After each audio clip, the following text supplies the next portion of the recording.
Nous sommes deux frères, donc Hébrard, donc on est sur un GAEC de la Cérette.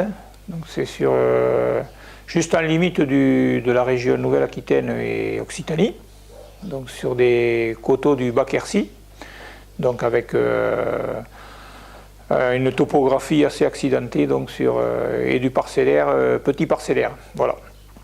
Donc pas de grandes surfaces, pas de plateaux, beaucoup de pentes. Et au niveau géologique, on est sur des argilo-calcaires ou boulbènes argileuses battantes et où certaines parcelles avec un petit peu de cailloux. Au niveau de l'exploitation, on est en polyculture élevage. Donc polyculture, donc c'est surtout en céréales d'hiver, on fait du blé tendre, des métailles pour les animaux, donc un peu de triticale. Et ensuite, en culture de printemps, on est sur du soja, un petit peu de tournesol et du maïs pour les animaux. Voilà. Et on a commencé depuis l'automne passé, du couvert végétal, donc par le biais des féveroles. Ce mois, ça fait 2 campagnes, c'est sa 2e campagne, donc on l'a utilisé pour faire du blé, féveroles, le métail, le soja. Donc c'est les 4 cultures pour lesquelles on a utilisé ce type de semoir. Bon, sachant que le tournesol et le maïs, on est resté avec le conventionnel, le monosème. Voilà. Alors le soja, on le sème à 1 rang sur 2. Et on a essayé cette année sur une parcelle, donc dans la même parcelle, on a fait du 1 rang sur 2 et tous les rangs, pour voir un petit peu le comportement de la plante durant la campagne. L'avantage de ce semoir, c'est qu'il est polyvalent. Donc pour nous, c'est ce qui nous intéressait. C'est-à-dire qu'on peut faire directement du semis direct, donc sans toucher le sol, ou directement faire du sursemis de prairie aussi, parce que nous, c'est ce qui nous intéresse, vu que sur l'exploitation, on a quand même 40% de la surface est en prairie naturelle. Donc pour recharger certaines prairies, bon, on l'a pas. L'avantage, c'est que nous, on peut travailler, comme je dis, autant en semi-direct qu'en culture simplifiée, c'est-à-dire en technique culturelle simplifiée, TCS. Donc on a supprimé le labour depuis 2 ans. Donc c'est un avantage non négligeable, puisqu'il y a une économie directe de carburant, notamment. Ça, c'est indéniable. Bon, ensuite, ça nous a obligés aussi à repenser un petit peu notre assolement. C'est pour ça qu'on a introduit le soja, on a diminué le tournesol parce qu'on avait des problèmes, quelques petits problèmes avec notamment les colombidés et donc les prédateurs un petit peu du tournesol. Donc on est passé avec du soja. Donc l'avantage, c'est qu'avec depuis 2 ans, bon, les conditions ont été effectivement favorables pour le soja, mais nous on n'irrigue pas, donc ça s'est quand même bien passé. Même au niveau des rendements, on a de bons rendements avec un minimum puisqu'on est dans une logique un petit peu, nous, de le moins d'intrants possible sur l'exploitation.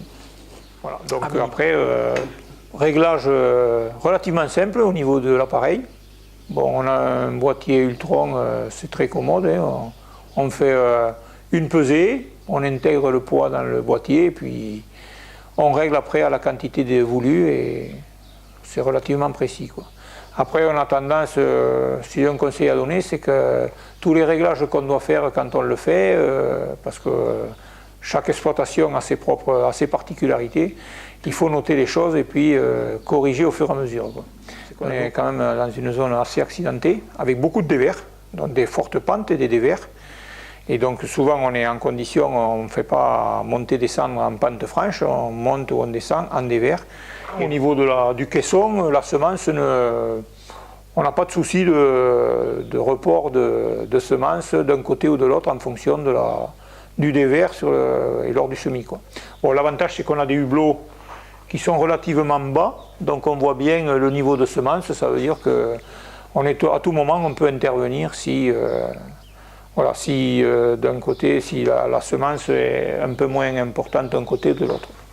Bon, surtout qu'en plus on a une plaque de séparation de trémies à l'intérieur, au milieu à peu près, donc qui fait que si on a bien chargé le semoir, ça ne se passe pas. Enfin, nous, on n'a pas constaté de problème particulier à ce sujet-là.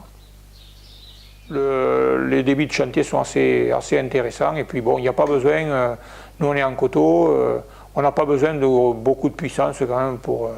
voilà, on a un tracteur de 140 chevaux, on n'a pas de souci du côté du fait de mener ce semoir-là. Bon, ce qui est intéressant, c'est que c'est directement un agent de l'usine, enfin voilà, un personnel de l'usine qui est venu mettre en route. Donc la mise en route, c'était intéressant. Bon, le problème, c'est que nous, quand on l'a mis en route, il pleuvait, donc on l'a fait sous le hangar. Mais bon, malgré ça, voilà.